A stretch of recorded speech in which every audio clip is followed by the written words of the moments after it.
Bom, pessoal, falando um pouquinho ainda sobre a etapa de limpeza, né, da preparação de matérias-primas, a limpeza ela é um procedimento muito importante, tá, para reduzir as perdas, para diminuir o desperdício de alimentos, né, para reduzir os custos de produção e também para aumentar o rendimento dos processamentos de alimentos, tá? Então é uma etapa bem importante. A limpeza ela pode ser de duas formas, limpeza seca e limpeza úmida, tá?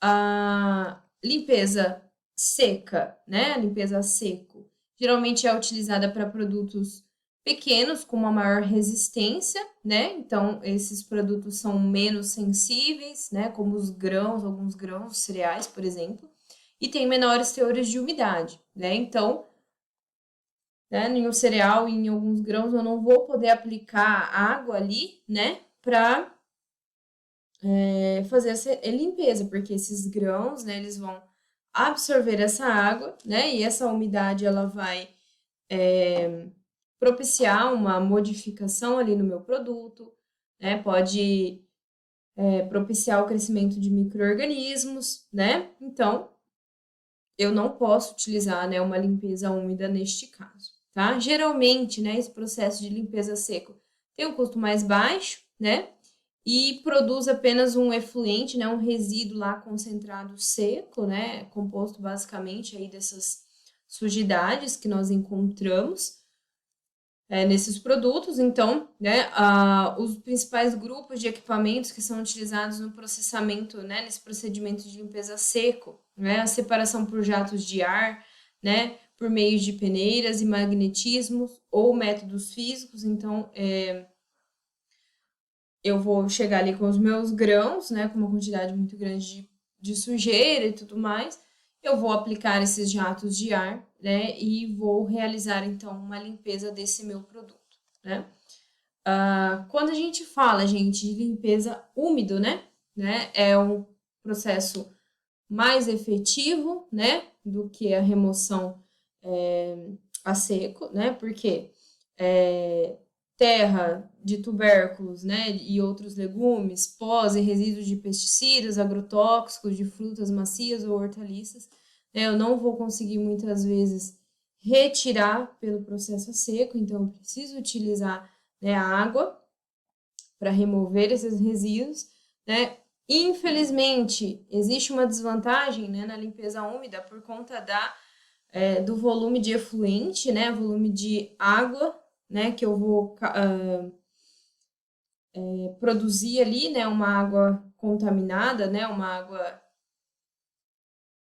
que, né, não pode mais ser utilizada para outro tipo de processo, né? E aí, né, eu vou ter um custo maior dentro da minha indústria para, né, fazer o correto descarte desses efluentes, né? Bom, os principais equipamentos, né, pessoal, utilizados nesse procedimento de limpeza úmida, né, a lavagem por imersão, né, em tanques, sprays de água em esteiras, né, de roletes, ou lavagem por flutuação, limpeza ultrassônica, todos esses são utilizados, então, quando a gente vai realizar essa limpeza úmida. Bom, pessoal, falando um pouquinho na etapa de seleção, né? A seleção é o processo de verificação e de separação daquelas matérias-primas que são impróprias ou que não são desejáveis, que devem ser descartadas ou reprocessadas, tá? Qual que é o objetivo da gente realizar a seleção? Padronizar, uniformizar a matéria-prima para adequar melhor, né, o meu produto, né, para que o meu processo não tenha desvios, né? Falamos lá dos morangos, né, pessoal?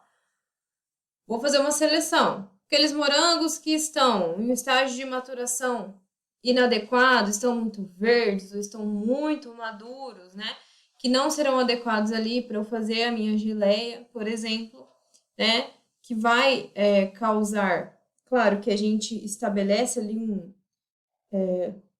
um limite mínimo e máximo, né? Com relação a diversos produtos, né? Então, eu vou avaliar, o meu morango está muito verde ainda, eu vou ter que retirá-lo, né?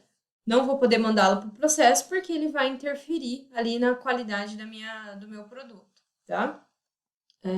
Quando a gente fala, gente, da classificação, né? É uma operação de separação, né, de lotes diferentes, né? Aqueles que estão sadios para o processamento e consumo, né? Uma avaliação de qualidade global de um alimento. Geralmente, quando a gente vai fazer essa etapa de classificação, pessoal, ela precisa ser realizada por um operador treinado, né? Naquela determinada variável que eu vou avaliar, né? Então, ele vai ter que ser treinado para ele avaliar rapidamente, né? Uma quantidade grande de variáveis, de fatores ali, né? E rapidamente tomar uma decisão. Como exemplo aqui, eu trouxe para vocês, né? Um exemplo de classificação, né, pessoal? De ovos, né? Os ovos são avaliados ali contra algumas lâmpadas de tungstênio, né? Para verificar até 20 fatores, né? Então, o meu manipulador ali, o meu funcionário, ele tem que ser treinado para ele conseguir destacar, né? Avaliar 20 fatores ali nesses ovos, né? Por exemplo, cor, o tamanho, ovos tipo 1, 2, 3, A, B, C, enfim, né? A gente sabe que os ovos são separados, classificados, né? Por tamanho, por cor, e existem diversos outros tipos de fatores, né? Existem 20 fatores, até 20. Então, né, esse funcionário ele vai ser treinado para essa avaliação, para essa classificação, e ele vai ter que remover rapidamente ali, né, nessa classificação, se ele observar aqueles ovos que estão fecundados ou ovos que são mal formados, né, que ovos que contêm manchas de sangue, ovos que contêm podridão, então tudo isso ele vai conseguir avaliar através dessa lâmpada de tungstênio ali, e ele vai fazer essa classificação, tá, gente? Então, a classificação é uma etapa muito importante quando a gente está falando, né, de matéria-prima. A próxima etapa, gente, é a etapa de descascamento. O descascamento ele é geralmente utilizado em frutas e hortaliças, tá? In natura. Então, qual o objetivo do descascamento, né, pessoal? Remover aquelas partes que são indesejáveis ou que não são comestíveis, né, desses alimentos. E também, né, para melhorar a aparência do meu produto final. Então, quando eu preciso, né, quando é necessário, eu vou fazer essa etapa de descascamento. E isso vai depender da minha matéria-prima, obviamente, vai depender do meu produto, da forma que eu quero o meu produto, então eu vou ter que realizar, né, ou não essa etapa de descascamento, tá?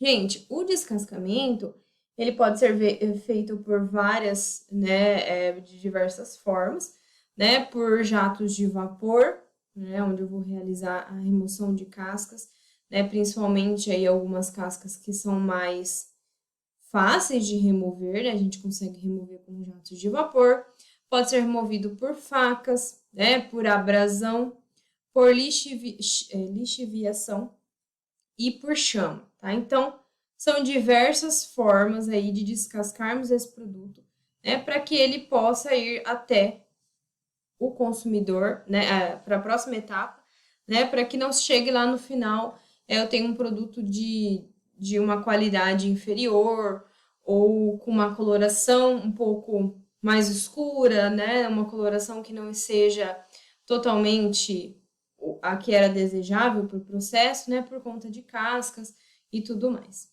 Bom, pessoal, agora vamos falar um pouquinho sobre o aproveitamento dessas matérias-primas, né? Como eu falei, o produto final vai depender diretamente da minha matéria-prima, né? Então, eu vou ter diversos tipos de aproveitamentos, né? Mesmo que muitas vezes eu não tenho a matéria-prima inteira, né? Eu posso reaproveitá-la de outra forma. Ok. Primeiro aproveitamento que a gente vai ver, então, que são para aqueles produtos em que a matéria-prima ela se apresente inteira, né, inteiramente caracterizada, como aqui exemplos, né, as frutas em compota, né, ali a cereja, o pêssego, né, você vai ver aquele produto inteiro, né, ou no máximo ali cortado na metade, em um pedaço, mas você olha para aquele alimento e você sabe que fruta que é, você sabe que produto que é, né? O mesmo acontece com as hortaliças em conserva, né? Uma conserva ali de pepino, né? Você vai ver o pepino inteiro, uma conserva de cebola, você vai ver a cebola inteira, né? Mesmo aqui que você não consiga ter a hortaliça inteira, você consegue identificar rapidamente, né? Por conta desses pedaços que são característicos, né? Tem um pedaço aqui de cenoura, né? Um palmito, um nabo, enfim. Tudo isso, né? Caracteriza esse produto, tá? Os produtos, né? Temos também aqueles aproveitamentos para a produção de alimentos em que a matéria-prima, gente, fica totalmente desfigurada. Então, você não vai observar visualmente a matéria-prima ali, né? Por exemplo, um suco de fruta. Muitas vezes você vai conseguir identificar um suco pelo sabor, pelo odor, pela cor, né? Mas você não vai conseguir olhar diretamente e falar assim, ah, esse suco é de uva, esse suco é de laranja, né? Ele pode ser de laranja, ele pode ser de manga, ele pode ser de outras frutas amarelas, né? Não é característico, né? Você não vê a fruta, né? Vamos dizer assim, o produto inteiro, tá? Outro exemplo, né, seria o creme de leite, também um produto, né? Você sabe do que é feito, né? O creme de leite é feito do leite, mas observando assim, você não vai ver o leite, né? Você vê o produto, ok? Aquele aproveitamento, né, das matérias-primas para elaboração de produtos secos, gente, como por exemplo, os charques e as frutas desidratadas, tá? Então, eu vou utilizar a minha matéria-prima, vou aplicar um processo ali, né, na minha matéria-prima e eu vou ter lá no meu final produtos secos, tá? As carnes aqui, temos as carnes, né, o charque, outros tipos de carnes, mas principalmente a variedade maior é de frutas desidratadas, né? Temos uma variedade muito grande de frutas que são utilizadas, né, inteiras, né, possivelmente, em sua maioria são inteiras e são utilizadas, né, para a produção desses produtos secos. Bom, gente, temos também aqueles alimentos, aquelas matérias-primas que são utilizadas para alimentos mistos, né? O que seriam os alimentos mistos? As saladas de frutas, né? Ali em um determinado recipiente, eu vou ter vários tipos de frutas ali misturadas, né? E doces em pastas também, né? Então, são alimentos mistos. Então, eu tenho lá geleia de damasco, geleia de morango, geleia de pêssego, né? Eu posso ter doces, né? Outros tipos de doces, goiabada, marmelada e tudo mais, tudo isso, né, utilizado para o fim de alimentos mistos.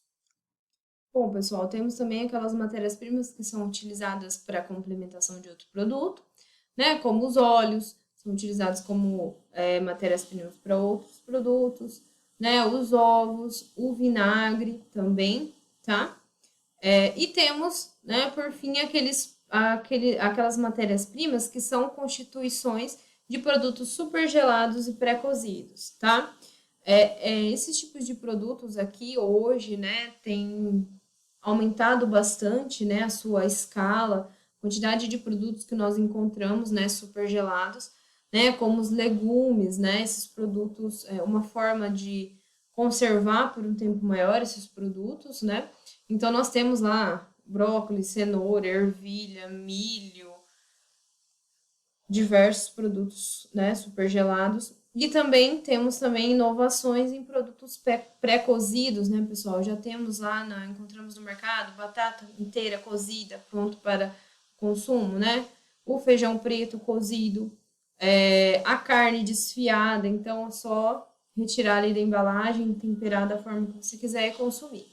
Então, nós temos ali uma quantidade muito grande de diversas formas de aproveitamento de matérias-primas. Ok, gente, então na nossa aula online a gente conversa um pouquinho mais sobre esse nosso conteúdo de hoje.